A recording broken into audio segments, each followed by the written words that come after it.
Бийлик спикерликке жана президенттин милдетин аткаруучу кызматтарына депутат Талант Мамытовду даярдап жатат. Белгилүү болгондой, президенттик шайлоо 2021 жылдын 10 январына дайындалды. Бул шайлоого катышууну каалагандар 15 ноябрга чейин өздөрүнүн талапкерлигин БШКга расмий билдирүүсү керек. 25 октябрда Кыргыз Республикасынын президенттин милдетин аткаруучу Садыр Жапаров Кочкордо элдин алдында сүйлөп жатып, мен декабрдын башында президенттик милдетимди тапшырам жана шайлоого катышам деп билдирди. Бирок БШК президенттикке талапкер болгон мамлекеттик кызматкерлер мыйзам боюнча 14 ноябрга чейин өз кызматтарын тапшырыш керек деп жарыялады. Эгер премьер-министр Садыр Жапаров премьерлик кызматын тапшырса, анын милдетин биринчи вице-премьер-министр Артем Новиков аткарып калат.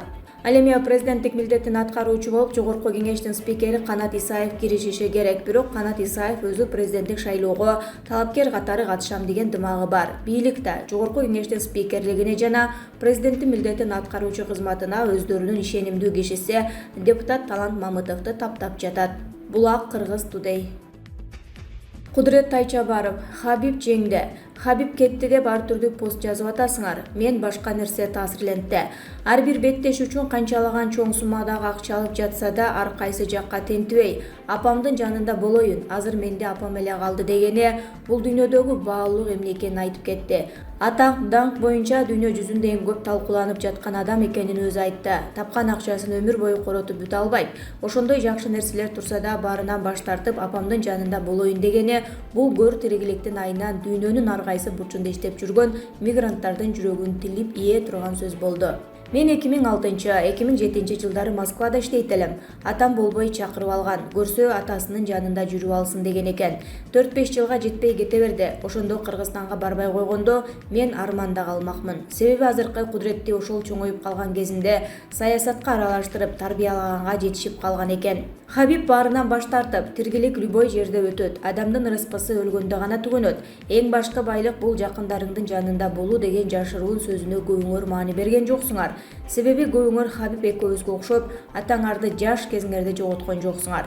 Себеби көбүңөр бала чакаңарды, бир тууганыңарды, ата-энеңерди, Кыргыздын абасын, жерин, суусун сагынып мигрант эмессиңер.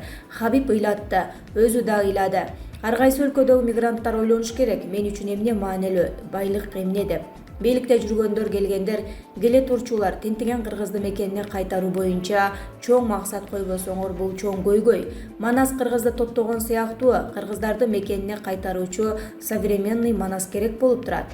Хабибдин жеңиштеринен да анын жүрөктү ыйлата турган турмуштук сабагына рахмат айтам. Мен ойлонуп калдым, мен кайтам. Мен үчүн апам, бир туугандарым, балдарым байлык. Хабиб, сен туура кылдың. Акча бакыт тартуулабайт. Үйгө кайталы кыргыздар деп жазган Кудурет Тайчабаров. Өкмөттүн аппарат жетекчиси Бактыбек Аманбаев Бишкек шаарынын мэринин милдетин аткаруучу болуп тайындалган Балбак Төлөбаевди мэриянын эмгек жааматына тааныштырды. Бактыбек Аманбаев Төлөбаевдин шаар башкармалыгында буга чейин иштеп келген кесипкөйлүк тажрыйбасын белгилеп, анын алдында кышка даярдануу милдети тургандыгын айтты. Өз кезегинде мэрдин милдетин аткаруучу өзүнө ишеним көрсөткөндүгү үчүн президенттин милдетин аткаруучуга ыраазычылыгын билдирип, азыр иштей турган учур экендигин баса белгиледи. Балбак Төлөбаев буга чейин өкмөттүн Ысык Көл областындагы ыйгарым укуктуу өкүлү кызматын аркалап келген.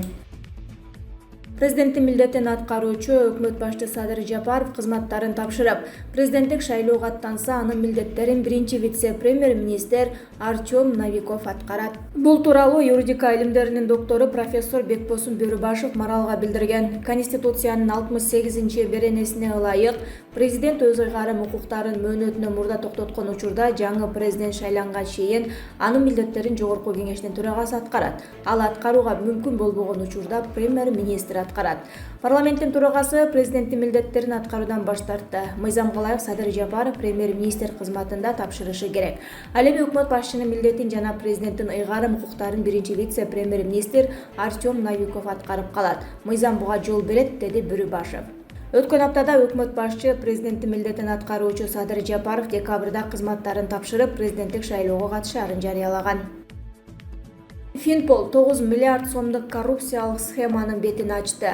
Экономикалык кылмыштарга каршы күрөшүү кызматынын кызматкерлери Социалдык фондунун жана салык кызматынын жооптуу кызматкерлери түзгөн коррупциялык схеманын бетин ачты. Бул тууралуу Финполициянын маалымат кызматы билдирди.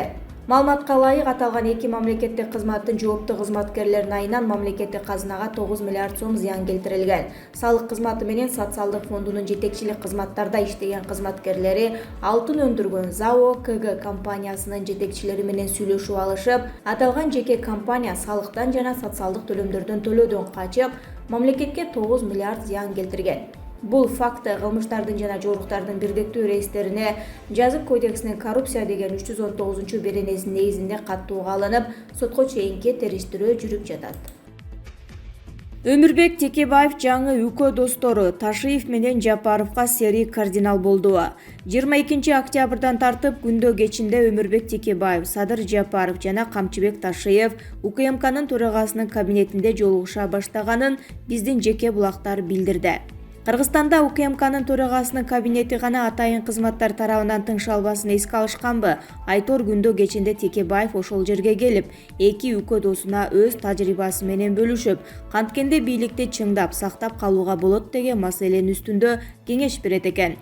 Өлкөдөгү абалды талдашып, кайсы чакырыктарга кандай жооп даярдоо керектигин, алдыдагы президенттик жана парламенттик шайлоого кандай жолдор менен барганда жеңишке жетишерин чактап, ар түрдүү интригалар менен комбинацияларды түзүп жатышат.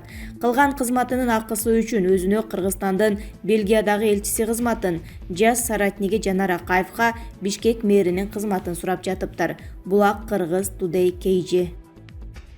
Эмне үчүн Садыр Жапаров досу Ахматбек Келдибековду кечирбейт? Мамлекет башчысы Садыр Жапаров сатып кеткен досу Ахматбек Келдибековду кечирбейт экен. Бул тууралуу ынанымдуу өздүк булактарыбыз билдирди. Экономикалык мунапыс боюнча коррупцияга шектүүлөр мамлекетти тоноп кеткенин кайра куспаса катуу жазалоо менен камакка алуулар, үй мүлктөрүн, объектилерин мыйзамдуу жолдо конфискациялоо болору расмий айтылды. Өкмөт бир ай убакыт берди. Кызыгы ушул жагынан Келдибеков кайырмакка илинип калбайбы? Коррупцияга айыпталып соттолгону эсиңердеби? Баса, достордун чыры эмнеден чыкты эле? Эске салсак, Ата журт партиясы 2010 жылы парламенттик шайлоого аттанып жеңишке жетишкен. Ошол аламанда колдоо катары казак олигархынан 3 миллион доллар келип, аны Ахматбек Келдибеков үзөңгүлөштөрүнө билдирбей жеп алды беле.